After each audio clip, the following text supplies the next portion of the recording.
بسم الله الرحمن الرحيم الحمد لله رب العالمين والصلاة والسلام على سيدنا محمد طه الأمين. Let's make our intentions sincerely for the sake of Allah Tabaraka wa Ta'ala. We're going to be discussing the life of Prophet Adam alayhi salam. But we're not going to be speaking about his life from the point that he was created, but before that. So, in Surah Al-Baqarah, Allah Tabaraka wa Ta'ala revealed that the angels were told that a new type of creation is going to be sent to the earth. So, the angels, they asked each other, they asked, this new type of creation,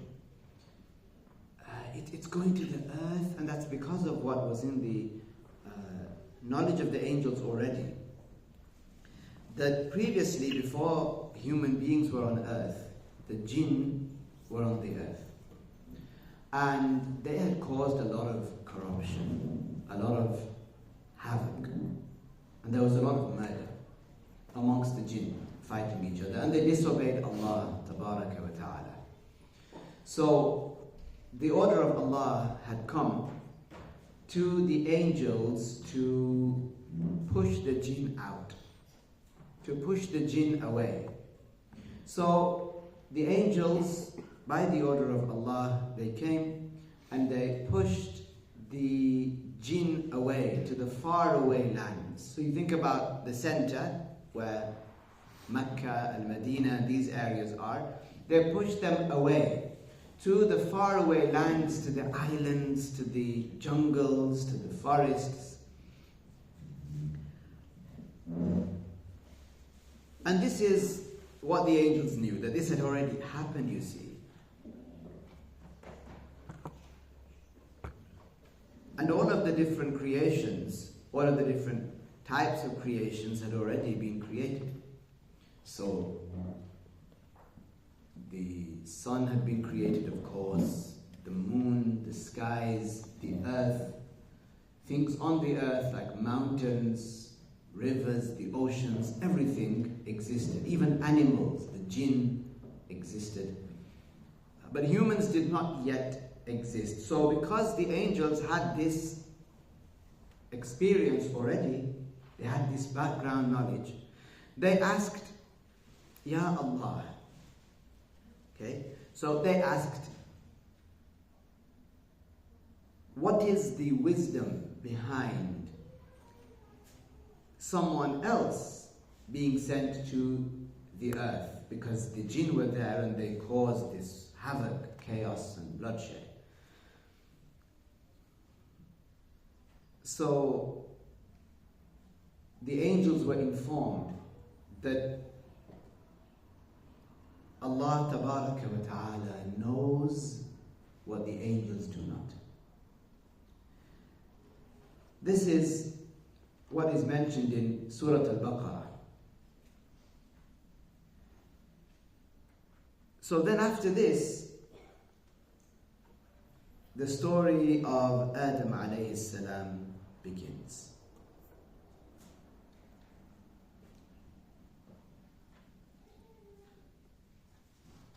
The order of Allah came to one of the angels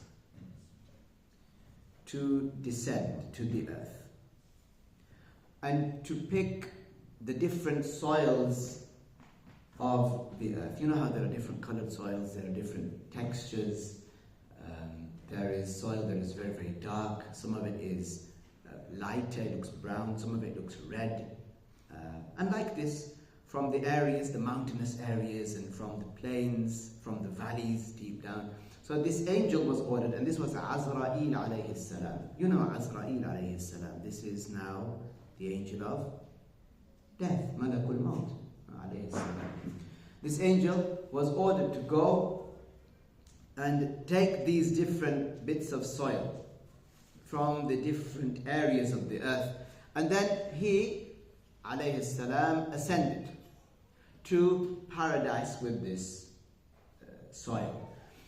And the scholars, they said that because the soils are of different types, in some people who are humans, in the children of Adam, in some people, some of these essences of like the rough soil and the light soil, the soft soil, the smooth soil, these, they appear and become apparent in the offspring of Prophet Adam alayhi salam. Like you know, there are some people who are very rough in their way, some people who are very soft, some people are very humble, some people, yani subhanallah, there are different types of people.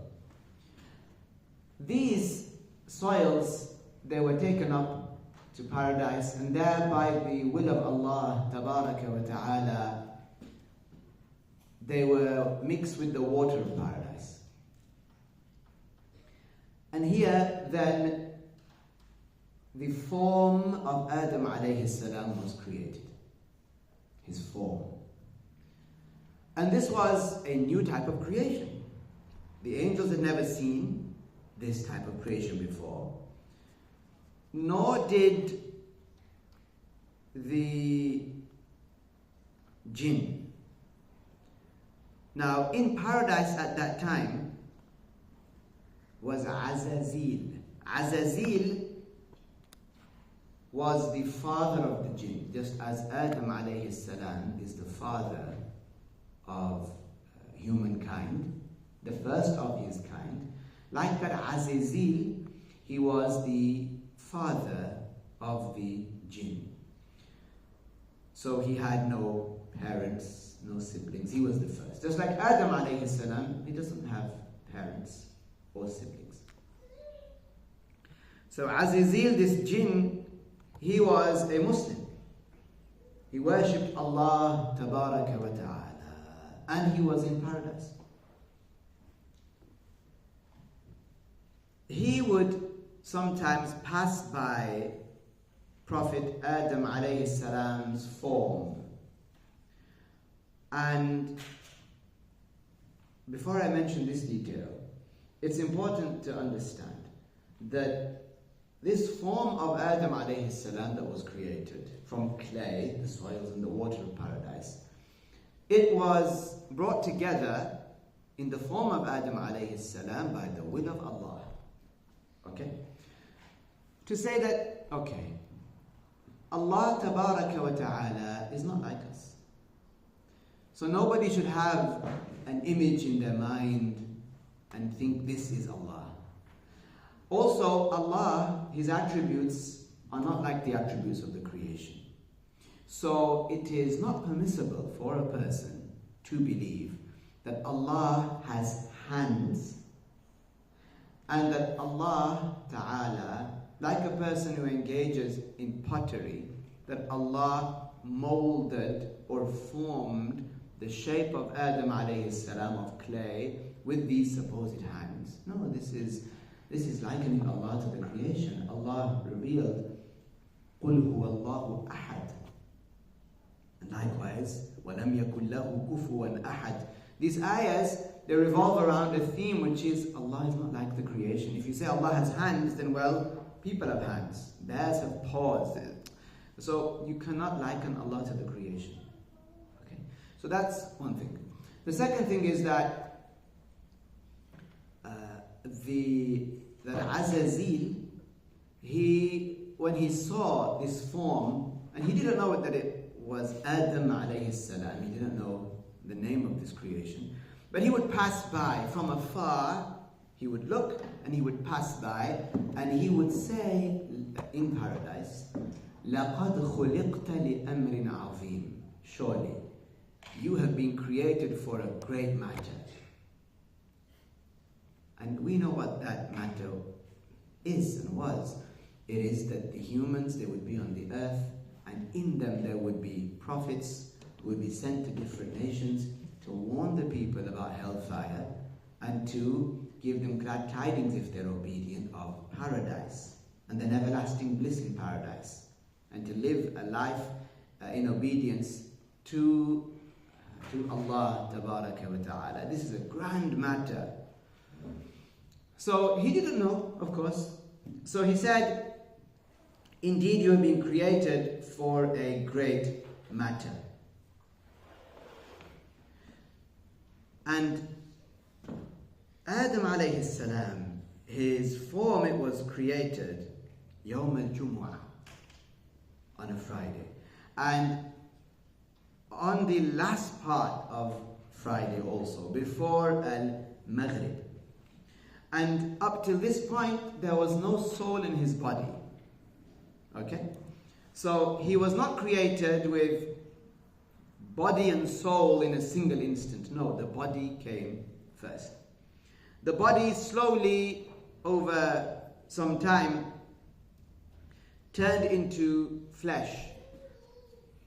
So it was clay from the soil of the earth, mixed in with the water of paradise. Over time it became flesh, by the will of Allah. It became flesh, there became blood, nerves, bone, and so on.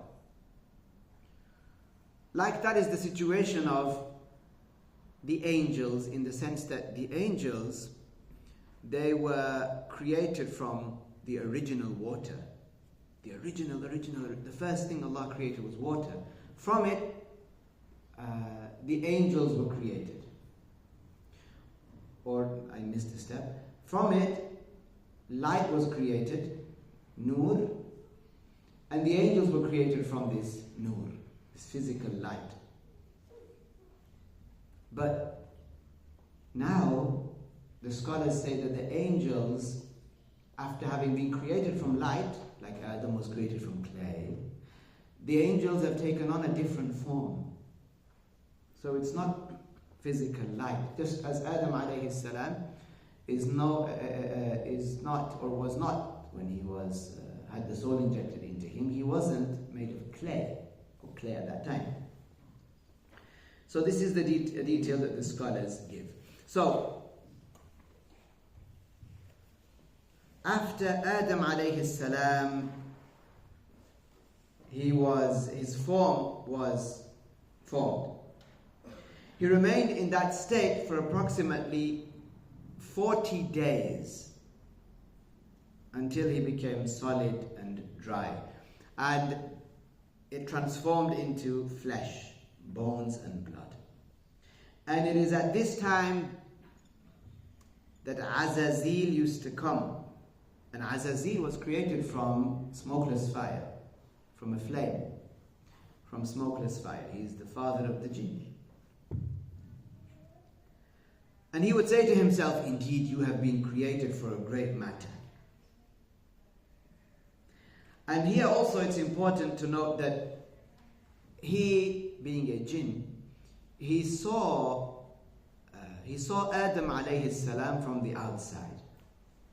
There is a false story that some people spread, where they claim that he went inside the mouth of Adam and stayed there for some time, investigated, and then went down into the chest, and then went down into the stomach, and so on, and then eventually came out of the back passage. This is not true. This is a type of saying this is a type of humiliation for Adam alayhi salam. So we're not allowed to say that. It's not true. Rather, he used to look from afar. He used to look from afar. Adam alayhi salam, in terms of his size, he was 60 cubits long. That's about being 90 foot tall, being 90 feet.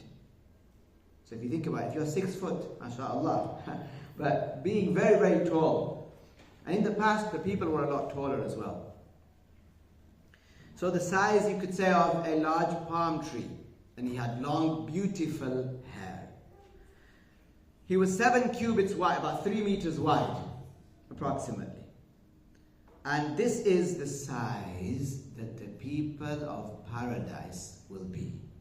Even if someone in this life was not on the taller side, okay, they will be very tall in paradise, as the Prophet ﷺ mentioned. The Prophet said, Inna Allah khalaqa Adama ala suratihi. This hadith means Allah created Adam in a special, He gave him a special form. Okay? Sometimes you hear the Christians say, وَالْعِيَاذُ بِاللَّهِ, Allah knows best what they mean by it, but they say, and we don't say this of course, they say God created man in his own image. This is kufr to say that, because Allah is not attributed with being an image or having a shape or a size. This is for us, it's for animals, for insects, they have shapes and sizes. But this hadith of the Prophet alayhi salatu wasalam, إِنَّ اللَّهَ خَلَقَ آدَمَ عَلَى صُورَتِهِ, it means Allah created Adam upon an image, gave him an image, a shape and a size, that is a special shape and a size. And Allah revealed in the Quran, لِمَا خَلَقْتُ بِيَدَيْ. This ayah means that Adam was a special creation. It does not mean, as some people unfortunately think, they take some ayahs literally.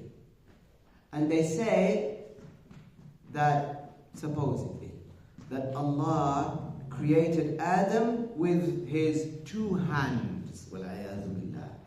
It's not permissible to say that. In the Arabic language, someone might say, عَمِلْتُ كَذَا بِيَدَيْ. Okay? Which means that I put a lot of effort into it. Or that I took a lot of care. I paid a lot of attention to such and such matter. It doesn't have to be physically with hands. So when Allah revealed, لِمَا خَلَقْتُ بِيَدَيْ, it means that Adam alayhi salam, he's a special type of creation. Then the soul was injected into Adam alayhi salam by the order of Allah tabaraka wa ta'ala. The soul was blown into him. Here again, it's not permissible to believe that that Allah is something that has lips or hands, or whereby it was Allah that blew the soul into Adam. No. Having lips and having a mouth and blowing and so on, inhaling, exhaling, all of this is for the creation. Al-Hafiz al-Bayhaqi said that Adam alayhi salam, when he was created and the angels were mesmerized, likewise Azazil, when the soul was injected into Adam alayhi salam, he looked up immediately and he saw written on the pillars of the arsh. So one might say, what was the arsh doing there? So you have the seven skies, the first sky, then actually we start from here. You have the earth, where you are now. Then you have a gap. This gap contains the sun, the moon, the stars, okay? Then above the sun, the moon, the stars, and the planets, you have the first sky. Okay, it has a door. You can enter it.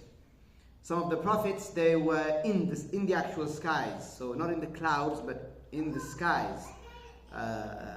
When the Prophet ﷺ went on the night journey. So there's the first sky, then there's a gap, second sky, gap, like this, up to the seventh sky, then there's a gap. Then, after this gap, you have on one side Al-Jannah, paradise, and on another side you have a large amount of the original water that Allah Ta'ala created. The first matter that Allah created was the original water. The Prophet said, إِنَّ اللَّهَ لَمْ يَخْلُقْ شَيْئًا مِمَّا خَلَقَ قَبْلَ الْمَاءِ. Allah did not create anything before creating water. So the scholars call it al-ma'ul asli, the original water. So this original water is on one side, and paradise, which is thousands of times bigger than hell, paradise is on another side. And both of them, Al-Jannah and the original water, they are underneath the Arsh. So the Arsh is above them. Not connected, but it's above them. So when Adam alayhi salam was created, and the soul was injected into him, and remember, he was not created as a child. So imagine that Adam alayhi salam never experienced being a child. It's fascinating. So many things that if you look at Adam alayhi salam, what he went through, as I mentioned, when they came down to earth, you will see that he was a phenomenal human being. He experienced things alayhi salam that nobody else experienced. Like this, he was never a child, ever. He was a grown man, beautiful, with honorable traits, with magnificent features. He was clothed, and so on. So he looked up when the soul was injected into him, and one of the pillars of the grand arsh, this arsh which is this huge structure, the biggest thing Allah created is the arsh. And on it there is a piece of writing. There is nothing above the arsh, nothing alive, no angel, no jinn, no human above the arsh. The arsh is a sign of the power of Allah. The angels, when they go around the arsh, they see it. Every time they see it, they glorify Allah. They say, Subhanallah. Because of its size, it's so big. Every time they see it, they fear Allah more. And they appreciate the power of Allah more and more and more and more. It's not like what the Jews and the Christians say, how they portray God, وَالْعِيَاذُ بِاللَّهِ, and they say that there's like a big man, a huge man that sits in the sky. Sitting, dogs and cats sit. This is an attribute that the creation has. It's an insult to say that about Allah. Allah, before creating the arsh, before creating the water, before creating place and colors and rough, smooth, and all these textures, Allah existed. Allah is not like the creation. We can't say that Allah is a color, or that He's in a place, or that He is rough or smooth. Allah created all this for the creation. So whatever you imagine in your mind, Allah is not like that. So he looked up, alayhi salam, and he saw on one of the pillars of the grand arsh, La ilaha illallah Muhammadur Rasulullah. So he was told then that this is the final messenger of Allah, and he will be from your offspring. So imagine hearing that. So Adam alayhi salam now knows that I will have something known as offspring. I will have something known as offspring. So then it was revealed to him, the order of Allah came. He understood the order of Allah, that he is being ordered to go over there to say Assalamu alaikum to some of the angels. The angels who had questioned, not doubting Allah or the knowledge of Allah, but they were surprised that another type of creation is going to be sent to the earth after so much chaos occurred with the jinn on the earth. Didn't Allah reveal that Allah knows what you angels do not? So then Adam alayhi salam was sent to the angels to give them as-salam.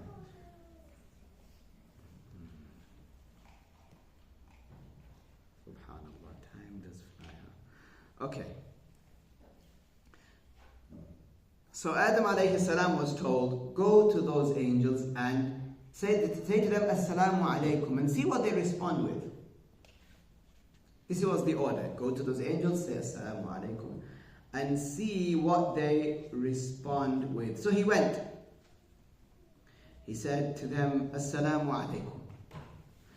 The Prophet sallallahu alayhi wasallam said that Adam alayhi salam said that, and the angel said to him, Assalamu alayka wa rahmatullah. The Prophet said, فَزَادُوهُ رَحْمَةَ اللَّهِ. That the angels replied, Assalamu alaykum wa rahmatullah, and i.e. they added wa rahmatullah. And Adam alayhi salam was informed that this will be the salutation of your offspring. They will say Assalamu alaykum to each other, and they will reply with wa alaykum assalam. Then here Adam alayhi salam then shows the angels, or rather Allah shows the angels, that Adam alayhi salam, this new type of creation, knows things that even they do not know. that this is a special type of creation, one that is worthy of going to the earth for this great mission, which is prophethood and messengership. For he was the first prophet and the first messenger. But we're going to take a break now, inshallah, to pray at Maghrib, and when we come back, inshallah, we'll have some time, a short amount of time, to continue our topic of personal obligatory knowledge, inshallah. And Adam alayhi salam now will continue next week. It's going to take a few weeks, inshallah ta'ala, to finish the whole story, but you know already a lot of the details, but mashallah, it's fascinating. It makes you think, and it makes you appreciate Aadam alayhi salam, who all of us can lay claim to. We can say he was our great grandfather alayhi salam. Okay, we'll stop now. I would say La ilaha illallah, and whoever wants to pray with us, then we can do that. La ilaha illallah, Allahumma salli ala Sayyidina Muhammad wa ala alihi wa sahbihi wa sallam.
sincerely for the sake of Allah Tabaraka wa Ta'ala.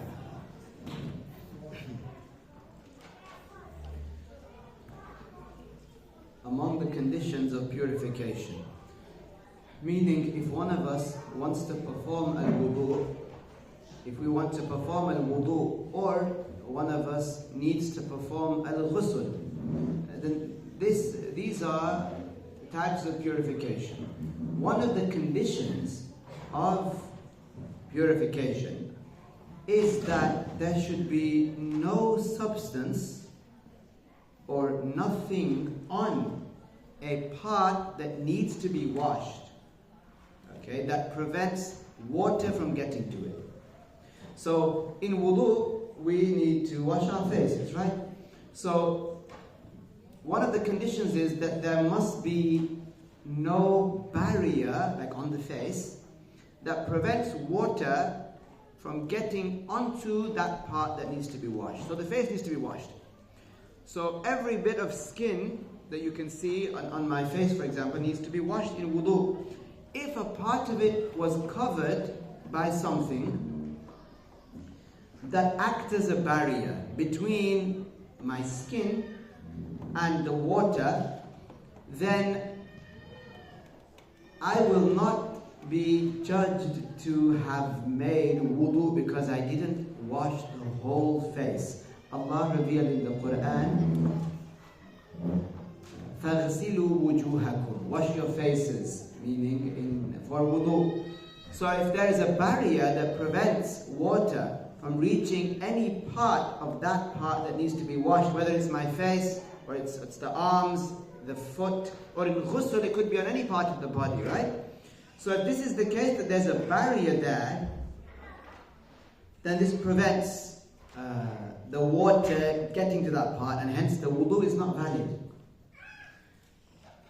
Imagine a person did that. Imagine a person had a type of grease or paint. They had a stroke of paint, okay, on their hand. And then they went to make wudu. Now washing the hands up to the arm, up to the elbows, this is an obligation, isn't it, in wudu? Yes. So if a person did that, and they came out, they washed their feet in the end, and they actually don't have wudu because they had to wash that part underneath, and this paint acts as a barrier. This grease acts as a barrier. So now their wudu isn't valid, okay? And if they stand to pray, their prayer is invalid. So not only have they not made wudu, but that affects now their prayer, doesn't it? So that prayer hasn't been ticked off. They need to do qada, they need to make that up. Okay? So it's important that there isn't something that acts as a barrier. Another example of that is Tipex. Okay? This also, it forms a barrier. For example, ink, that doesn't form a barrier. So if someone gets some lines on their hand and then they wash their hand, or even on their face, their child has drawn on their face, on the parent's face, for example. Okay, this ink doesn't act as a barrier. It doesn't prevent water from getting to the skin. Okay? So that's an important issue that we all need to make sure that we take care of. As for things like oil, so I'm not talking about grease now. Somebody has oil, okay? Olive oil or something like that. That doesn't prevent water from reaching the part that needs to be washed. Okay, mashallah. Another condition of the prayer is for the water, another condition of purification is for the water to flow, okay? For it to flow on the organ. So the way that one would know that water flowed on the organ is if a droplet fell. So you would know that it flowed, of course. If it's moving, then the droplet would fall. So this is another condition of purification. Next, it needs to be what's known as absolute water. You can't perform wudu. You can't perform wudu with anything. Like you can't perform wudu with orange juice, can you? No. Likewise, it can't just be any liquid. Okay? It can't even be a water that has been contaminated with a filth. For example, this water here, it's not sparkling water. No, okay. This water here, it's normal water. You can perform wudu with it, right? Okay, if you were traveling, you didn't want to stop at a service station or anywhere, you can wash your face, you can wash your feet with it. It's fine, okay.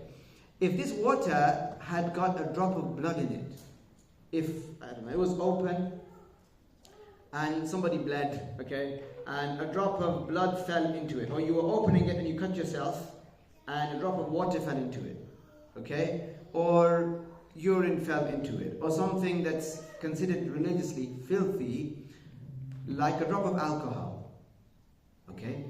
Now, even if it doesn't change the water, even if the color doesn't change, the smell doesn't change, the taste doesn't change, still now, because this is considered a small amount of water, Islamically, you can't make wudu with that now.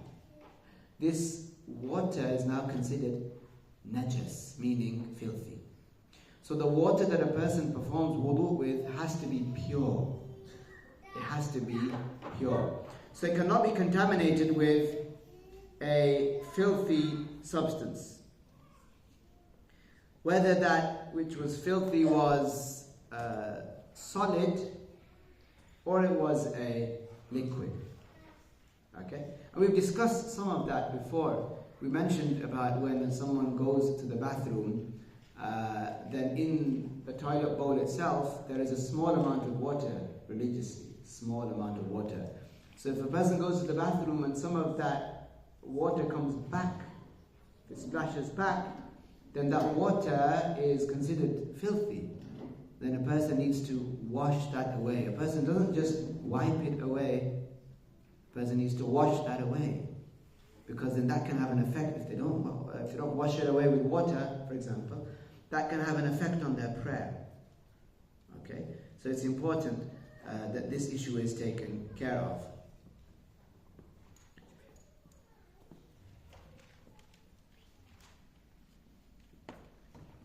Likewise, it has to be what's known as absolute water. So if this was sparkling water, you know, the one that has gas in it, has a taste. So that, although it's called water, right, it's not valid for wudu. You can't make wudu with it. If you tried, it would probably sting your eyes, right? But you can't make wudu with it. Likewise, rose water. It's not considered absolute water because its smell is, its taste is different. Okay? So they say, you must perform purification, you must perform wudu or ghusl rather, with al-ma al-mutlaq, with absolute water. And all of this we learn from the Prophet. We learn from the Prophet sallallahu alaihi wasallam. There are so many hadiths that talk about this issue. He spoke about large amounts of water. He spoke about a small amount of water. For example, he said that if the water becomes very, very large, then if it's contaminated a little bit such that it doesn't change, then that water is considered to be usable for wudu. Like, for example, if you have the ocean and somebody bleeds in the ocean, okay? If a drop of blood falls in the ocean, does that make the whole ocean now contaminated? No, it doesn't. It's a large amount of water. That drop of blood, it won't even show up. But here it's a different issue. Here the scholar said if you have a small amount of water. I'll give you another example. If you're washing the dishes at home in the sink, or you're cleaning, okay, and you have blood that falls somewhere. It either falls in a cup or it falls on a tile or the carpet or something. Now, because blood is najis, it's impure, it should be removed. You can't stand on it while praying. You want to clean it quickly so that it doesn't get contaminated. If you, for example, have blood that falls on a tile, let's say, in the bathroom, and it dries, that area still remains contaminated. Then what happens, if that area becomes moist, if water falls on it, water is the medium by which filth travels, Islamically. So if water falls on it, like somebody, it's raining outside, somebody's walking outside, then they come home, then they go to the bathroom. And with their shoes, they're stepping in the bathroom and it's making it wet. Now what's happened? That place where the blood had dried, which someone didn't clean, should have cleaned, it's now gone on the bottom of the shoe. Because there's water on the bottom of the shoe. The najasa has travelled. Then when they step outside onto the carpet or onto the laminate flooring and then down the stairs, and as long as it remains wet, as long as the shoe is wet, it's leaving najasa. It's leaving filth. So in those areas you wouldn't be able to pray. And so on. So one needs to take good care of removing najas filth. Removing najas filth. If you want to wash clothes, for example, that have blood on them, or they have other things on them that are najis, urine, then you would wash that first in the sink and then you'd put it in the washing machine. Okay, this is important. If a person hasn't been doing that, then they start now. So they make sure that they remove the contaminated area. If it's a small area, if it's a child's urine or even fecal excrement, for example, of a young child, then you wash that area in the sink. You wash it, you remove that. Then it's wet now. It's clear of the najasa. It won't smell nice because it's been used. But then you put it in the washing machine. That's fine. Otherwise, in the washing machine, you have a small amount of water usually. So if you put one thing that's contaminated in there, and other clothes that are not clean, but they don't have filth on them, everything then will become filthy. Okay? So the Prophet ﷺ taught us to be clean. And cleanliness in Islam is something that is praised. It holds a very high rank. Being pure, the Prophet ﷺ said, "At-tuhur shatrul iman." Being pure, it is like half of iman. It means it's given a lot of importance in our religion. So these issues, we need to think about them so that we can make our home one where there are blessings. They say that in the bathroom there are a lot of shayateen, there are a lot of devils. We spoke about this once in the past as well. They are there to stay, okay? But and the reason why they are there is because they love filth, urine, fecal excrement, and so on. They like that, and we want to keep that in one place, okay? Which is in that room. We don't want it to spread elsewhere. Okay, we want to have blessings and so on in our houses and our places of stay. But this only comes with knowledge. This only comes with knowledge. Sometimes, I'll tell you something. Let's say you have blood on the worktop. And instead of drying it and then pouring water over it, okay, if a person gets a rag and they put some bleach on it or something, they spray like a worktop cleaner on it, and then they just do that. What have they done there? They've spread the filth. They've spread it all over. All over. What do they need to do now? Once it dries, they need to get some water and just pour water all over it to purify it. Sometimes a person might think, oh, but I cleaned it with a rag. Yeah, but the Prophet ﷺ taught us that to purify something, there's a certain way to do it. Not the way I think it should be like this or like that, or I used these wipes, or I used, no. The way the Prophet said, you pour water over it. You first dry it, so it's now, the body of the filth has been taken and the area remains contaminated. Then over that, you pour water. As long as the water doesn't change, it won't usually, then that area is purified. So, point being that one needs knowledge to purify, whether it's their clothes or it's household items even, and so on. It requires knowledge, and that's what the Prophet ﷺ called us towards, and this is what we are trying to do. We're trying to learn. Okay, so these gatherings of Islamic knowledge are very, very important, where you learn about practical things, things that you experience day and night. So do keep coming. Allah yubarik fikum wa jazakumullahu khairan. We'll stop here today, inshallah. For these next few weeks, we're going to have this break of the prayer, because the prayer time comes in, al-Maghrib comes in, and you shouldn't delay al-Maghrib. So there's going to be this, let's say, break for the prayer. Other than that, in usual circumstances, the class has been for 1 hour. Khair, inshallah. And I hope to see you next week. It's actually 4 minutes past 8, so let's say La ilaha illallah and as-salah ala nabi.